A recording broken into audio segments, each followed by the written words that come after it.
welcome to Orlando Travel. Today we are at Animal Kingdom. One of our favorite parts. We like to do the drawing and see all the animals. So let's see what we can get into. Alright, our first store, and the girls found the toys. What are these called, Willow? Lily or Illy? Ioli? Disney Ioli Forever? Yeah. Look, here's Tiana. Oh, that's her with the bigger set. Oh, we got like different looks. Tiana. I don't know how much. Snow White. Ariel. Oh my god, these What we got? Ooh, Princess Jasmine. We got Belle.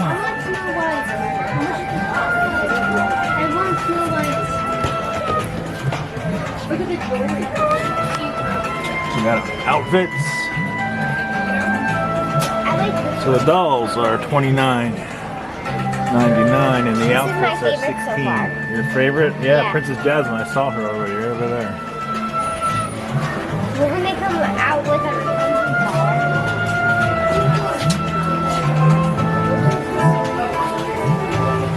I love her. Anyone we haven't seen?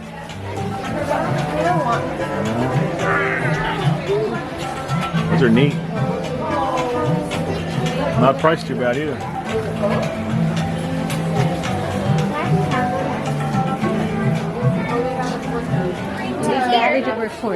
Ooh, new Chippendales. They have the Oh. They were here at Animal Kingdom. I want this. You can have this. I'm sure you do. Yes. How much are these right now? $34.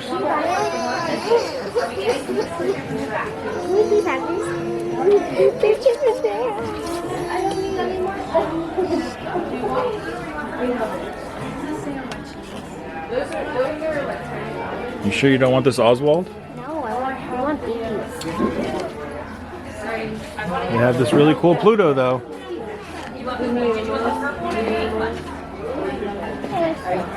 Yes. Excuse me. I found the Marie. We are not. We're racing. That one's $44. What? No. Mystery pack.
gonna come and be like, hi. Well, I'll show you the ones that I might be It's just so funny. They have capybaras. Oh no! Oh no!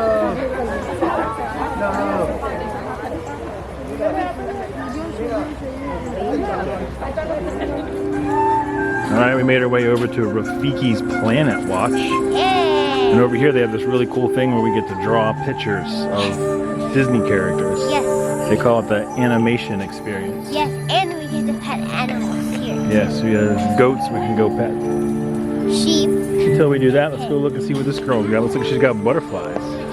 Look at the butterflies. These are really pretty. I just saw one over there. It's our Monarch Way Station. Awesome.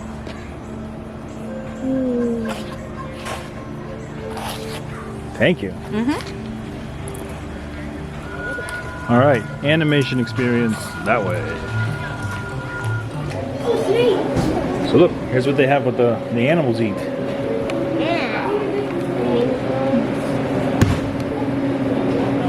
guys, how are we doing?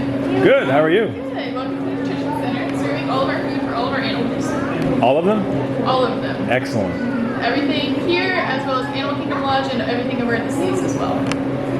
Fantastic. It's a lot of food. It's a lot of food. Do you get to feed them, or is like other people? We just bring the food to their keepers. Their keepers are going to chop it all up and decide what they want to give them. Awesome. Still sounds like fun. It's a pretty fun job. Yeah. Absolutely. What do you think, girls? That's really cool. Do y'all have any questions? No. Thank you. As our own Disney artists help you learn to sketch characters inspired by the very animals found here at Disney's Animal Kingdom. Get your pencils ready, because here comes our animation artist now. Good afternoon, everybody, and welcome to the animation experience here at Conservation Station. How's everyone doing today? Yeah. And we're going to start by giving him some eyes. And we're going to give him kind of a smoldery look, very much like Flynn Rider. So I'm going to start along that center line, just a little bit above this little swirly, sideways J shape, about a quarter of an inch, just a little mark. And from where that curvy line meets the edge of our oval on each side, we can draw a little arc, very lightly, curving right through them. It's going to help us to draw in his eyelids. As his eyes are going to be a little lower. Byron Howard, who is one of the directors of Tangled, also a director of the original Zootopia, so we incorporate a lot of Flynn Rider's personality into Nick Wilde. Combine that with Robin Hood, and you've got Nick Wilde there, so he's got kind of a smolder going on. So that'll help us to draw his eyelids there. Light and sketchy. You may have noticed your pencils do not have erasers on them. So not worry about making mistakes. Keep those lines really messy. We'll darken in what we like, and we'll not worry about anything else. But right above where the line meets the curly letter J, we put a little mark right there. And just a little bit behind this tiny letter T, put another little mark right there. And then I'm going to darken in that curve. This will be his eyelashes. On this side, kind of halfway between the center line and where our J bottom line there, and then about halfway from here to the back end. Here's the other side of his eye, a little smaller on the far side of his head, and slightly tilted, just a little bit further away, not a lot. So there are his eyelashes. His eyeball, the whites of his eye, look like a big smiley face. As it curves down from the end of the eyelash to that lower line, and then swings back up again. It's a little smile. And same thing on this side. Curves down to the line, and swing it back up again. Well, there's his eye.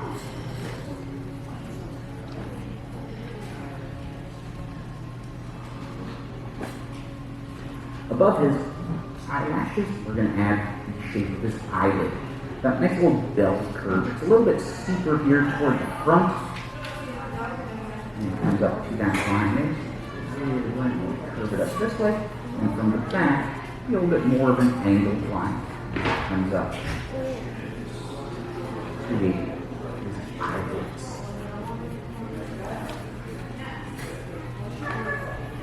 Same thing over here.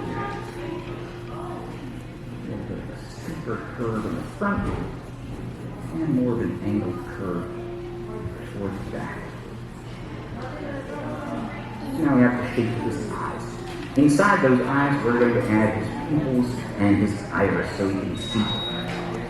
So I'm going to mark about the midpoint of his eye on each side. And around that, I'm going to draw in a nice big half circle, maybe slightly more than half of a circle.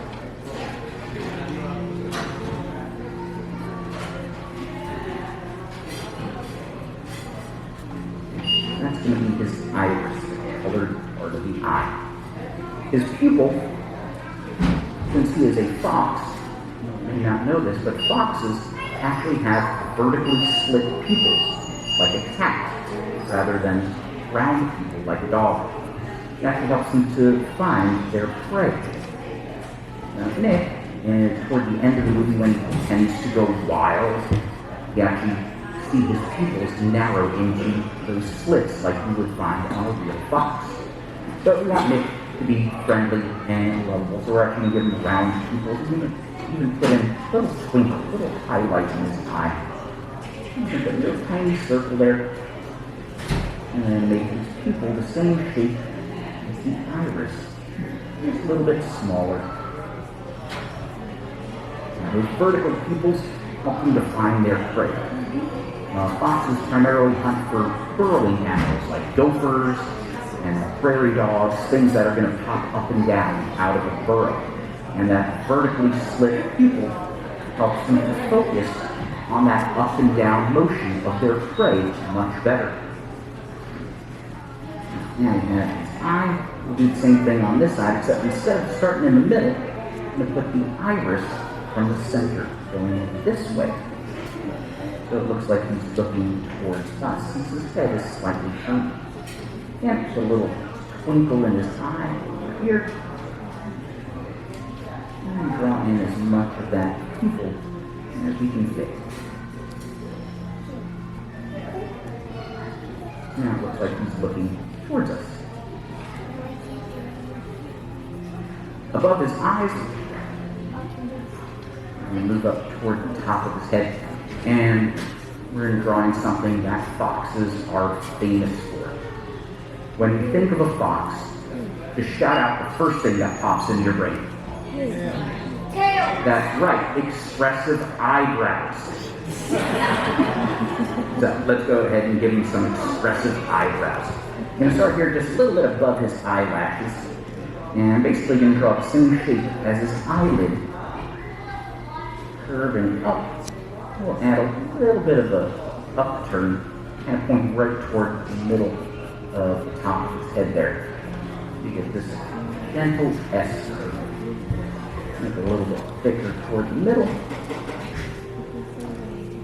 and trail it off toward the bottom. So there's that eyebrow. And foxes don't really have expressive eyebrows.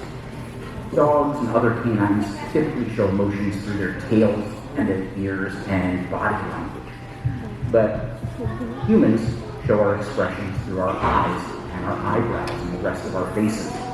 So we need him to show emotions like humans do, because, believe it or not, the test audience, when they showed Zootopia to foxes, not very good. Humans had a much better response. So we decided to tailor the character's appearance more toward humans than foxes. So that's why we gave him eyebrows. On this side, his eyebrow is going to kind of start a little bit lower, about midway between the top of our oval and our blue line. I'm going to curve it up to the edge of our oval, and then bring it down next to our eyelid. And I think the start of that kind of smoldering expression. That little Flynn Rider-esque expression he has.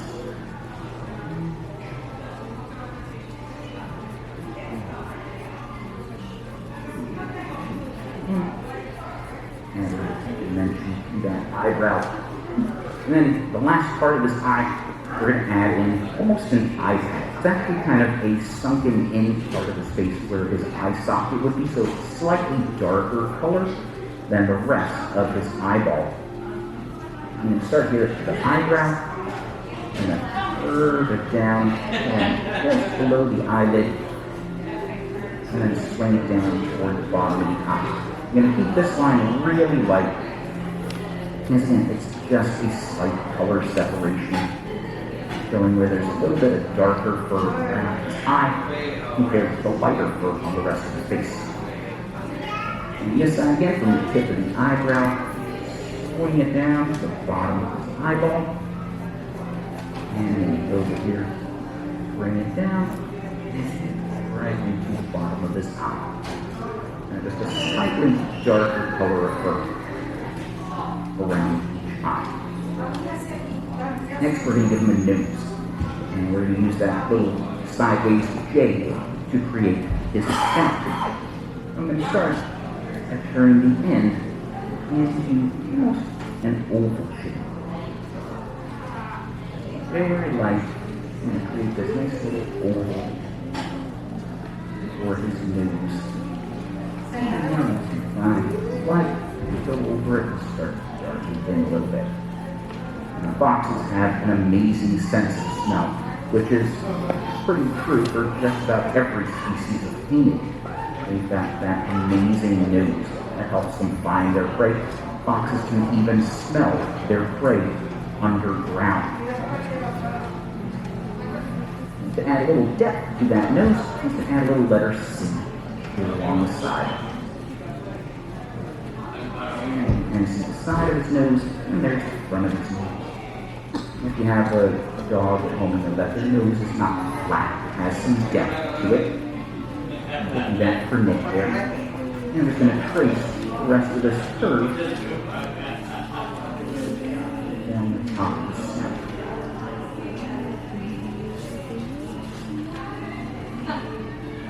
Now we have that little letter T shape kind of floating right there below his eye.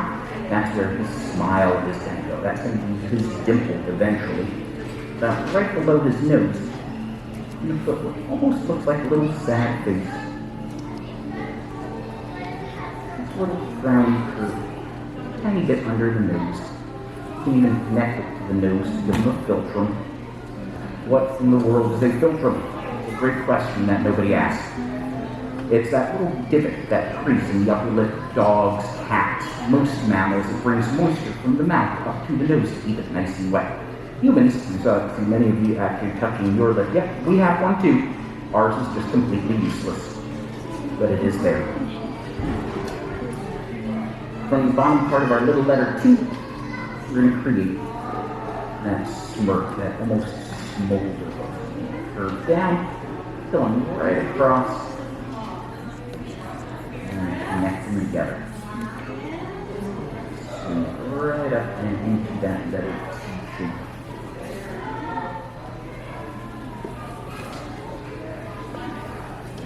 So that smirk.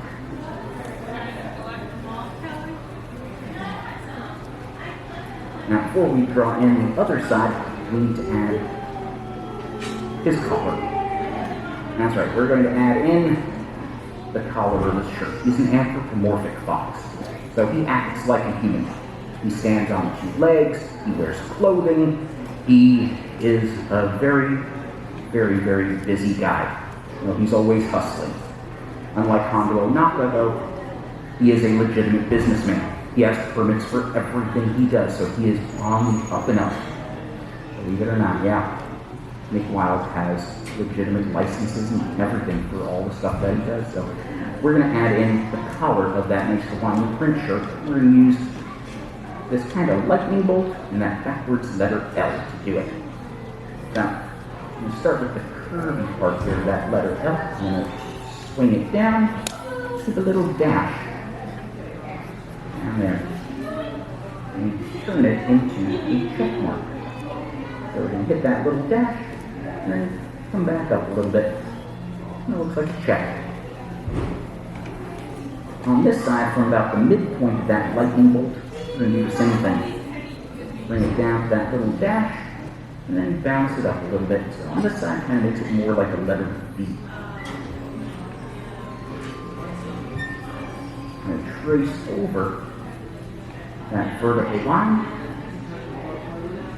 and then curve right down to where it's floating just above our little check mark, and then angle it down in between these two little blue dashes. I want to put a little hook at the end of that check, kind of make it look like the fabric is curving over. We're going to do the same thing here. Trace that line, bring it right above our check mark, and then angle it down. So there's the color of that Hawaiian print shirt. And now we can add a little color separation around his muzzle, and we'll bring it right into the color of the shirt on each side. Down here, I'm going to start with the top part of that letter T, little crossbar. On this side, I'm going to curve it right over till I'm just underneath of his muzzle, and then swing it down into the midpoint on his nose. So everything above this line is going to be that reddish-orange color of fur. Everything underneath is that beige color of fur. And it's called counter shading. And you find it on a lot of animals. From fish, to reptiles, birds, mammals. It means the darker color on their bodies is on their backs, the lighter color is on their underbellies, and it helps them to hide from predators. So that once we come around and take the end of that letter T on this side and create a backwards question mark. Swing it around and into the collar of the shirt. Boys, let's go. Let's go. On this side, I'm starting from about the midpoint of his nose. And draw this same shape, we're just going in the opposite direction. I'm going to bring it out a little bit past the edge of our oval. And curve it in right up against the oval and down into his collar. So you get a forward-facing question mark. There's that color separation. And then we can take the end of the smile and curve it up.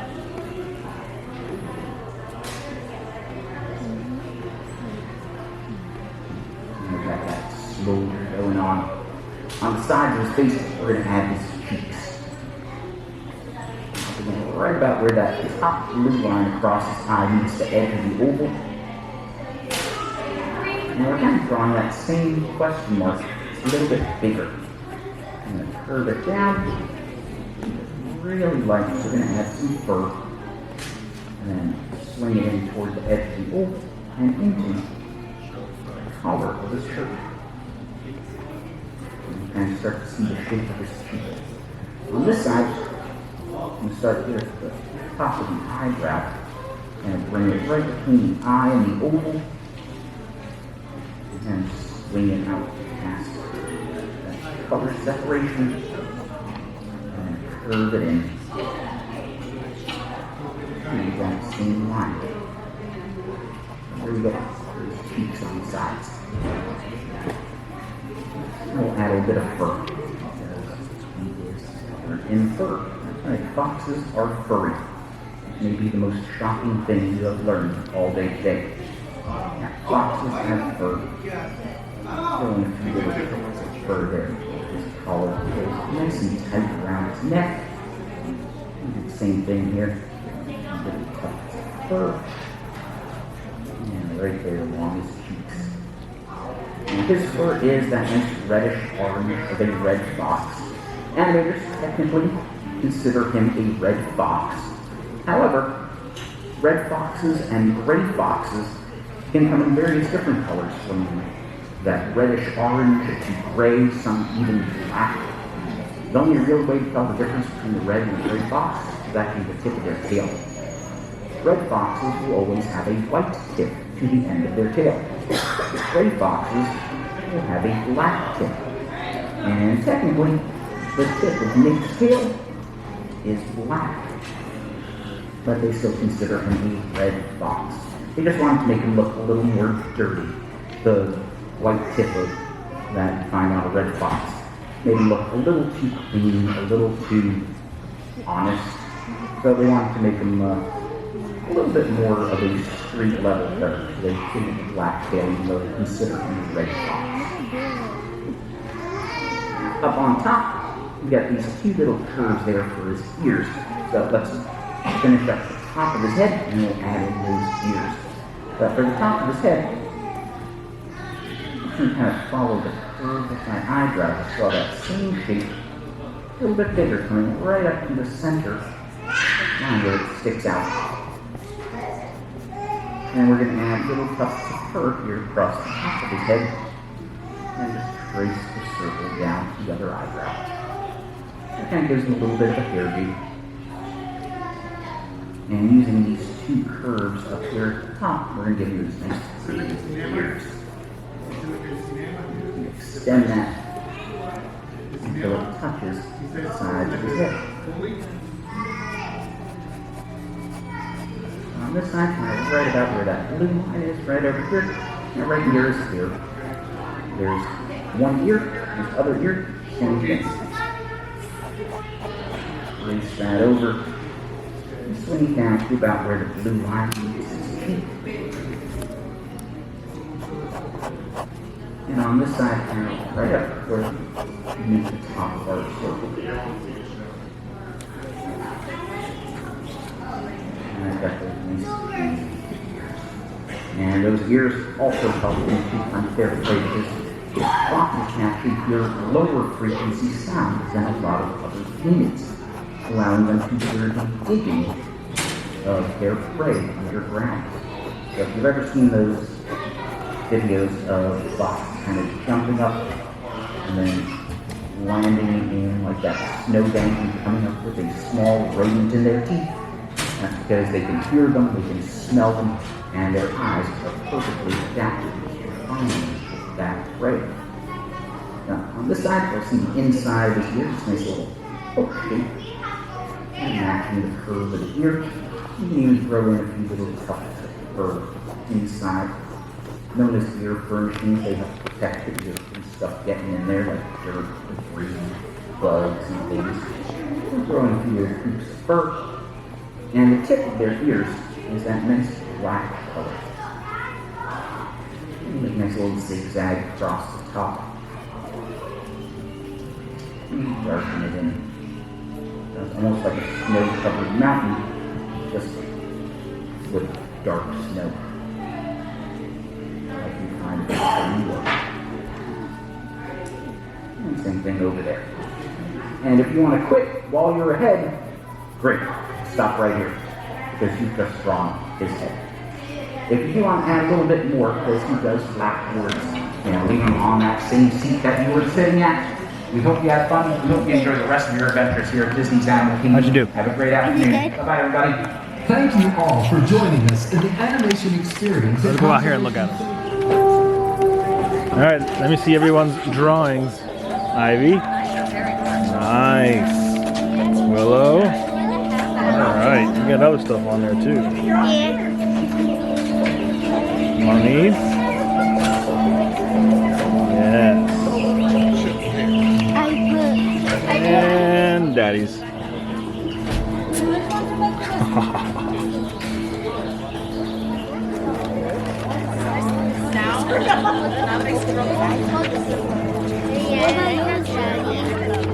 You like it? Of course, yours is the best because you always draw. Okay, now we've come to the petting zoo part. Well, can we pet over here? Looks like we can pet some goats, some pigs. Oh. The goats are easy to pet. Oh, there's a goat over here. There's a goat over here. Let's go see him.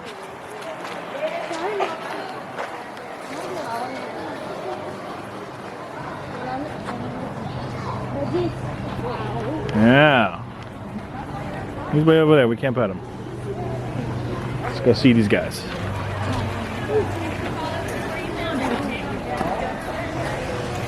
Let it out.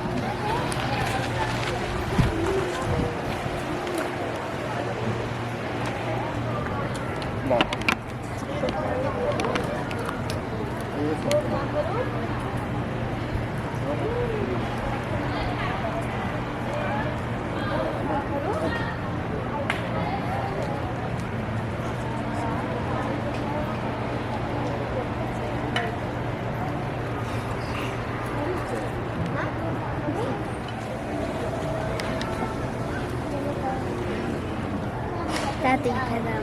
Too far down for you?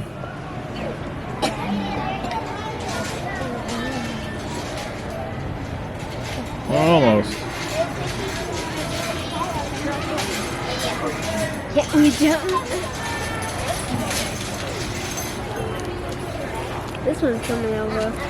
He's pretty close too.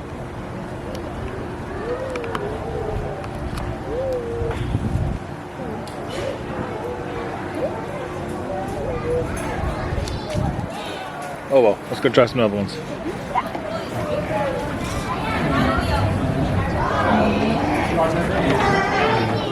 Your job never ends. Job security. Job security. Yes. There you go.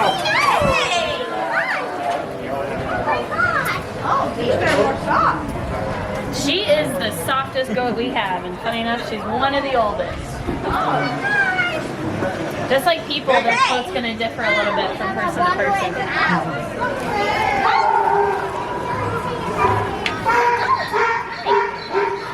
He's really rough, she's really soft.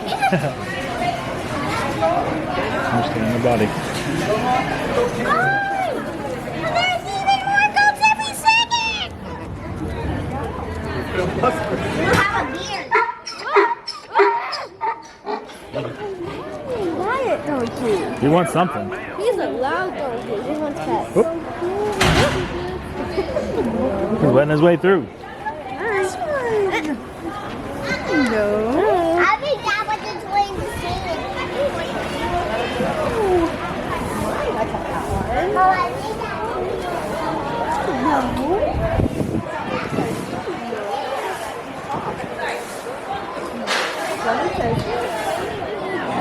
Really pig.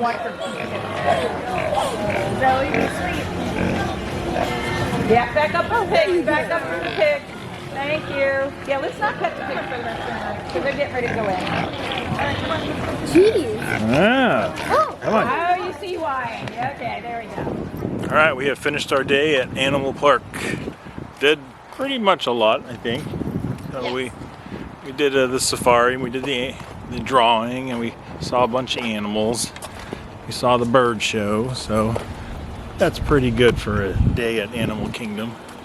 Next time we come, we'll do, maybe we get some Pandora in there, but this time it was just some animals.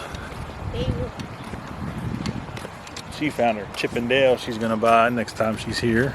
Yes, I'm gonna buy it because I will need it. Because we always need more stuffed animals. No, I don't. Uh-huh. I just need it.